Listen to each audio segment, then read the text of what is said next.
السلام علیکم ویٹسورس friends, I D A weekly میں پاکستان کی جانب سے خریدے گئے جیٹ اینڈ سی طیاروں کی تعداد کی خبر پر بات کریں گے۔ چین کی nuclear powered aircraft carrier کی ڈیولپمنٹ پر وضاحت سمیت گزشتہ ہفتے ہونے والی اہم ڈیفنس ڈیولپمنٹس بھی اس ویڈیو میں شامل ہوں گی۔ So let's start.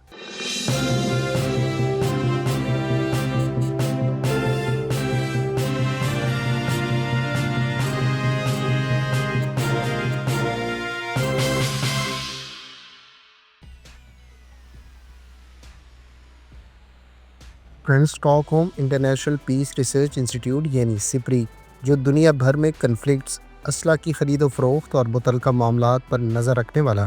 ایک انڈیپینڈنٹ ادارہ ہے، اس نے اپنے گزشتہ 5 برس یعنی 2020 سے 2024 کی رپورٹ میں انکشاف کیا ہے کہ پاکستان چین سے ہتھیار خریدنے والا سب سے بڑا بین الاقوامی کسٹمر ہے۔ اس رپورٹ میں مزید کہا گیا ہے کہ جہاں پاکستان نے اس عرصے کے دوران کئی طرح کے ویپنز خریدے ہیں، جن میں ایئر کرافٹ، ڈرونز، شپس اور سب مرینز شامل ہیں۔ اگر ہم ایئر کرافٹ کی بات کریں تو اس رپورٹ میں کہا گیا ہے کہ پاکستان نے 2020 سے 2024 کے دوران چین سے فائٹر ایئر کرافٹ کی مد میں جہاں JF-17 تھنڈر بلاک 3 چین سے حاصل کیے ہیں، وہیں جیٹ اینڈ سی طیارے بھی اسی دوران حاصل کیے گئے۔ JF-17 تھنڈر بلاک 3 کو پاکستان نے چین کے تعاون سے مینوفیکچر کیا، جس کو پاکستان ایئر فورس میں 2023 میں باقاعدہ انڈکٹ کیا گیا۔ اسی طرح سے جیٹ اینڈ سی کے حوالے سے کہا گیا ہے کہ پاکستان ایئر فورس نے ٹوٹل 36 جیٹ اینڈ سی طیارے اس عرصے کے دوران چین سے ایکوائر کیے ہیں۔ خیال رہے کہ اس سے پہلے 20 جیٹ اینڈ سی طیاروں کی پاکستان کی جانب سے ایکوزیشن کی اطلاعات تھیں، تاہم اب سپری کی جانب سے یہ کہا گیا ہے کہ پاکستان نے چین سے اب تک ٹوٹل 36 جیٹ اینڈ سی طیارے ایکوائر کیے ہیں۔ فرینڈز، بھارت کی جانب سے 36 رفال فائٹر جیٹ ایکوائر کیے گئے ہیں، لہٰذا متوقع طور پر پاکستان نے بھی یقینی طور پر اتنی ہی تعداد میں جیٹ اینڈ سی طیارے ایکوائر کیے ہوں گے تاکہ at least 2 squadron highly advance jet and C طیاروں سے کسی بھی قسم کے فیوچر تھریٹ کو دیگر ایئر کرافٹ کے کمبینیشن سے ایفیکٹولی ٹیکل کیا جا سکے۔ اگر آپ جیٹ اینڈ سی اور رفال فائٹر جیٹ کی ڈیولپمنٹ ہسٹری، ان کے تمام تر ویریئنٹس، ویپنز اور سسٹمز کے بارے میں تفصیلات جاننے میں دلچسپی رکھتے ہیں تو ان دونوں ٹاپکس پر کمپریہنسو ویڈیوز کا لنک آپ کو اینڈ سکرین پر مل جائے گا۔ فرینڈز، اس رپورٹ میں مزید کہا گیا ہے کہ پاکستان کی طرف سے نیوی کے لیے چین سے ایکوائر کی جانے والی 8 سب مرینز کی مالیت تقریباً $5 ارب ہے۔ خیال رہے کہ اس سلسلے کی دوسری ہنگور کلاس سب مرین کو چند روز پہلے ہی چین میں باقاعدہ لانچ کیا گیا ہے۔ پاکستان نیوی کی جانب سے ایکوائر کی جانے والی ہنگور کلاس کی سب مرینز پر ہم کمپریہنسو ویڈیو پہلے ہی اس چینل پر اپلوڈ کر چکے ہیں۔ اگر آپ اس کے بارے میں مزید تفصیلات جاننے میں دلچسپی رکھتے ہیں تو یہ ویڈیو پہلے سے ہی چینل پر موجود ہے۔ چین کی ڈیفنس منسٹری نے امریکی میڈیا میں رپورٹ کی جانے والی اس رپورٹ کو قیاسرائی کہا ہے جس میں کہا گیا تھا کہ چین نیوکلیئر پاورڈ اور اب تک کی اپنی سب سے heavy aircraft carrier develop کر رہا ہے۔ البتہ منسٹری آف ڈیفنس کے ترجمان کی جانب سے اس بات کی تصدیق کی گئی ہے کہ چین کی سیکیورٹی نیڈز کے پیش نظر ان کے پاس ایئر کرافٹ کیریئر کی ڈیولپمنٹ کی صلاحیت اور ٹیکنالوجی موجود ہے۔ خیال رہے کہ مارچ کے اوائل میں سیٹلائٹ امیجری کو دیکھتے ہوئے یہ دعویٰ کیا گیا تھا کہ چین اپنی نیوی کے لیے چوتھی لیکن اب تک کی سب سے ہیوی اور nuclear powered aircraft carrier تیار کر رہا ہے۔ چین نے اب سے کچھ عرصہ پہلے ہی اپنی فیوجیان ایئر کرافٹ کیریئر کے باقاعدہ سی ٹرائلز شروع کیے ہیں، اور فیوجیان ایئر کرافٹ کیریئر چین کی اس سے پہلے متعارف کرائی جانے والی 2 ایئر کرافٹ کیریئر سے ہیویئر اور کیٹاپلٹ الیکٹرو میگنیٹک لانچ سسٹم سے اکوپڈ ہے۔ میڈیا رپورٹس کے مطابق انڈیا اور فرانس کے درمیان 26 رفال ایم فائٹر جیٹس کی ایکوزیشن سے متعلق تمام تر نیگوسیشنز فائنلائزڈ ہو گئی ہیں اور دونوں ممالک کے درمیان فارورڈ ڈیل بہت جلد متوقع ہے۔ بھارت کے بارے میں امکان ہے کہ وہ اپنی نیوی کے لیے فرانس سے 26 Rafale M fighter jets $7.6 billion کی لاگت سے ایکوائر کر رہا ہے، جبکہ دونوں ممالک کے درمیان فارمل ایگریمنٹ اپریل 2025 میں اس وقت متوقع ہے جب فرینچ ڈیفنس منسٹر بھارت کا دورہ کریں گے۔ خیال رہے کہ انڈین ایئر فورس پہلے ہی 36 رفال فائٹر جیٹس استعمال کر رہی ہے، تاہم یہ 26 Rafale M fighter jets Indian navy کے لیے ایکوائر کیے جا رہے ہیں، جو انڈیا کی لیٹسٹ ایئر کرافٹ کیریئر پر استعمال کیے جائیں گے۔ حالیہ دنوں میں فرینچ کمپنی کے سی ای او کی جانب سے یہ بیانات بھی سامنے آئے تھے کہ اگر بھارت کی جانب سے 26 رفال فائٹر جیٹس ایکوائر کیے جاتے ہیں تو ایسی صورت میں کمپنی کی جانب سے نیئر فیوچر میں اسمبلی لائن کا قیام بھارت میں عمل میں لایا جا سکتا ہے۔ ادھر انڈین ایئر فورس کے بارے میں بھی اطلاعات ہیں کہ وہ شاید مزید Rafale fighter jets French company سے ایکوائر کرے۔ فرینڈز، اگر آپ رفال کے تمام ویریئنٹس، اس پر استعمال ہونے والے لیٹسٹ سسٹمز اور ویپنز کے بارے میں تفصیلات جاننا چاہتے ہیں تو ڈیٹیل ویڈیو کا لنک آپ کو اینڈ سکرین پر مل جائے گا۔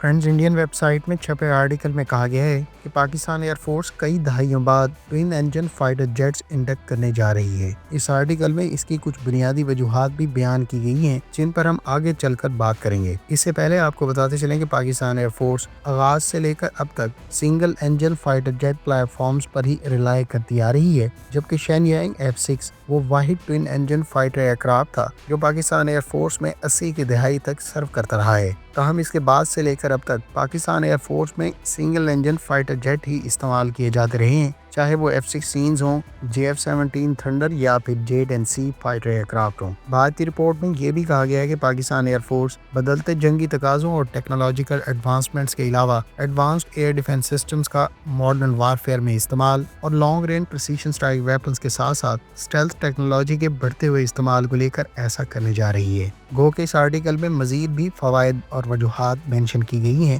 جیسا کہ انہینس پرفارمنس اور سروائبلٹی جیسے بینیفٹس وغیرہ۔ تاہم ہماری انڈرسٹینڈنگ کے مطابق پاکستان ایئر فورس ہمیشہ سے ہی ٹیکنالوجی کے اعتبار سے زیادہ تر مواقع میں مد مقابل بھارتی فضائیہ سے ایک قدم آگے رہی ہے۔ اسی لیگیسی کو برقرار رکھتے ہوئے پاکستان ایئر فورس آنے والے بیٹل فیلڈ چیلنجز اور ریکوائرمنٹس کو بروقت بھانپتے ہوئے اسٹیلتھ ایئر کرافٹ انڈکٹ کرنے جا رہی ہے۔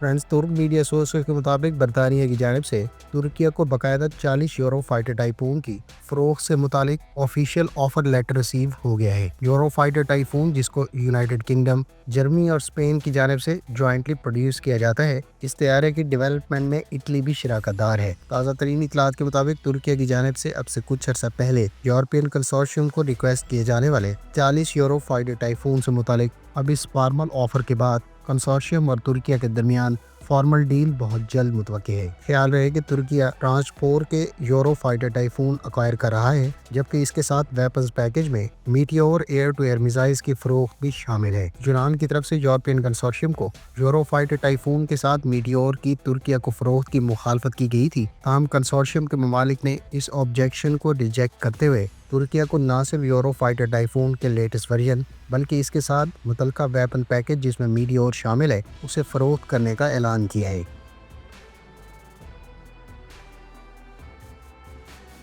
فرینڈز، انڈین سورسز کے مطابق پاکستان نے اپنے فتح 2 شارٹ رینج بیلسٹک میزائل کو بنیادی طور پر انڈیا کے S-400 ایئر ڈیفنس سسٹم کو کاؤنٹر کرنے کے لیے ڈیولپ کیا ہے۔ اس بارے میں مزید کہا گیا ہے کہ شارٹ رینج بیلسٹک میزائل فتح 2 سسٹم دراصل روسی ساختہ sophisticated S-400 surface to air missile system کے لیے ڈائریکٹ چیلنج ہے، اور پاکستان کی جانب سے اس قسم کے سسٹم کو متعارف کرایا جانا یقینی طور پر S-400 جیسے سسٹم کے لیے ایک چیلنج ثابت ہو سکتا ہے۔ فتح 2 دراصل 400 کلومیٹر کی رینج رکھتا ہے، جبکہ اس میں کٹنگ ایج ایویونکس اور یونیک فلائٹ ٹریجیکٹری جیسے دعوے کیے گئے ہیں، جبکہ اس میزائل کو خاص طور پر کریٹیکل ایسٹس جیسا کہ bridges, military bases, communication hubs, command and control centres اور ایئر ڈیفنس انسٹالیشنز جیسا کہ S-400 کو ٹارگٹ کرنے کے لیے تیار کیا گیا ہے۔ انڈین رپورٹ میں کہا گیا ہے کہ اس قسم کے سسٹم کی پاکستان کی جانب سے ڈیولپمنٹ اس کی بھارت کی جانب سے بڑھتی ڈیفینسو کیپیبلٹی کو کاؤنٹر کرنا ہے تاکہ خطے میں بیلنس آف پاور کو مینٹین رکھا جا سکے۔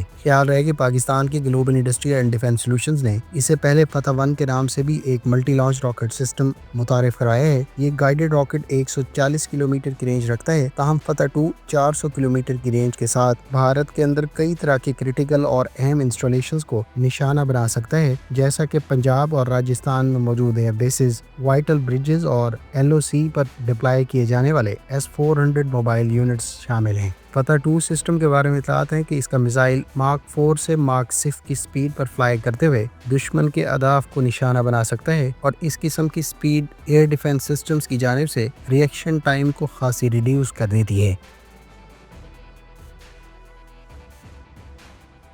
یوکرینین ایئر فورس کے اسپوکس پرسن نے اپنے ریسنٹ اسٹیٹمنٹ میں کہا ہے کہ ان کی ایئر فورس کے زیر استعمال یورپین ساختہ F-16 طیارے رشین ایئر فورس کے زیر استعمال Su-35 4+ generation fighter year craft کے خلاف تقریباً ناکارہ ہیں۔ انہوں نے مزید کہا کہ روس کا Su-35 4+ generation fighter year craft ہے جو نسبتاً نیو ٹیکنالوجیز سے ایکوپڈ ہے، جبکہ ان کے مقابلے میں یوکرینین ایئر فورس کو پرووائڈ کیے جانے والے F-16 جہاں air to air missiles capabilities کے حوالے سے کافی حد تک لیگ کرتے ہیں، وہیں یہ تمام تر طیارے بیلجیم، ڈنمارک اور نیدرلینڈز کی ایئر فورسز میں اس سے پہلے سرو کر چکے ہیں، جبکہ یہ 1980s کے ماڈلز ہونے کی وجہ سے ان پر آبسلیٹ ٹیکنالوجی کے میکینیکلی اسکینڈ ارے ریڈارز، جبکہ ان پر لنک 16 ڈیٹا لنک بھی آفر نہیں کیا جا رہا، جو ان کی نیٹ ورک میں آپریٹ کرنے کی صلاحیت کو کافی حد تک ریڈیوس کر دیتے ہیں۔ انہوں نے مزید کہا کہ ان طیاروں کو افیکٹولی رشین ایئر فورس کے خلاف استعمال کرنے کی عرصے ہمیں کمپریہنسو اپروچ کی ضرورت ہے، جس میں ground base air defence systems, electronic warfare systems اور ایئر بورن ریڈارز کے ساتھ ساتھ ایئر کرافٹ پر موجود آن بورڈ ریڈارز کی ایڈوانسمنٹس قابل ذکر ہیں۔ خیال رہے کہ یورپین کنٹریز ڈنمارک، بیلجیم اور نیدرلینڈز کی جانب سے بڑی تعداد میں استعمال شدہ F-16 طیارے یوکرین کو پرووائڈ کرنے کی حامی بھری گئی ہے، جن میں سے بہت سارے طیارے پہلے یوکرینین ایئر فورس کو پرووائڈ کیے جا چکے ہیں۔ گو کہ یہ طیارے ایئر ٹو گراؤنڈ کیپیبلٹیز کے نقطہ نظر سے خاصے افیکٹو ہیں، تاہم اب ان کے ریڈارز اور نیٹ ورک اپروچ کے تحت آپریٹ کرنے کے نقطہ نظر سے ان کی صلاحیتوں پر یوکرینین ایئر فورس کی جانب سے ہی سوالات اٹھائے جا رہے ہیں۔ اٹالین سورسز کا دعویٰ ہے کہ لیونارڈو اور بیکر کے درمیان حالیہ کولیبریشن کے نتیجے میں آنے والے عرصے میں کئی طرح کے ایڈوانس سسٹمز ترک ساختہ ڈرونز اور کزیلما انمینڈ کامبیٹ ایئر کرافٹ میں انٹیگریٹ کیے جائیں گے۔ اٹالین سورسز کا کہنا ہے کہ نیئر فیوچر میں لیونارڈو کے تیار کردہ BriteStorm stand in jammer, Gabbiano surveillance radar اور Skyward infrared search and track systems نہ صرف ترکی اور اٹالین ایئر فورس کے زیر استعمال انمینڈ کامبیٹ ایئر کرافٹ اور ڈرونز میں انٹیگریٹ کیے جائیں گے، بلکہ یہ سسٹمز نیئر فیوچر میں یورپین نیشنز جیسا کہ برطانیہ، اسپین، پولینڈ اور جرمنی کو بھی آفر کروائے جا سکتے ہیں۔ خیال رہے کہ لیونارڈو کا تیار کردہ برائٹ اسٹارم بنیادی طور پر ایک لو سائز اور لو ویٹ کے ساتھ لو پاور اسٹینڈ جیمر ہے، جس کے بارے میں کمپنی کا دعویٰ ہے کہ بیٹل وننگ کیپیبلٹیز متعلقہ پلیٹ فارم کو پرووائڈ کرتا ہے اور یہ سسٹم دشمن کے سوفسٹیکیٹڈ ایئر ڈیفنس سسٹمز کے خلاف کئی طرح کی کیپیبلٹیز رکھتا ہے، جبکہ اس میں لیٹسٹ الیکٹرانکس اور ڈیجیٹل ٹیکنالوجیز کا استعمال کیا جا رہا ہے۔ اسٹینڈ جیمر کو خاص طور پر UAVs کے ساتھ انٹیگریٹ کرنے کے لیے ڈیزائن اور ڈیولپ کیا گیا ہے، جبکہ کمپنی کی جانب سے سرویلنس ریڈار اور Skyward infrared search and track system یعنی IRST بھی یقینی طور پر ترک ساختہ ڈرونز کی کیپیبلٹیز کو فردر انہینس کر دیں گی۔ فرینڈز، آئیڈیا ویکلی میں بس اتنا ہی۔ امید ہے اس ویڈیو سے آپ کو گزشتہ ہفتے ہونے والی اہم ڈیفنس ڈیولپمنٹس کے بارے میں بہت کچھ جاننے کا موقع ملا ہوگا۔ ملتے ہیں نیکسٹ ویڈیو کے ساتھ، اپنی دعاؤں میں یاد رکھیے گا۔ اللہ حافظ۔ پاکستان زندہ باد۔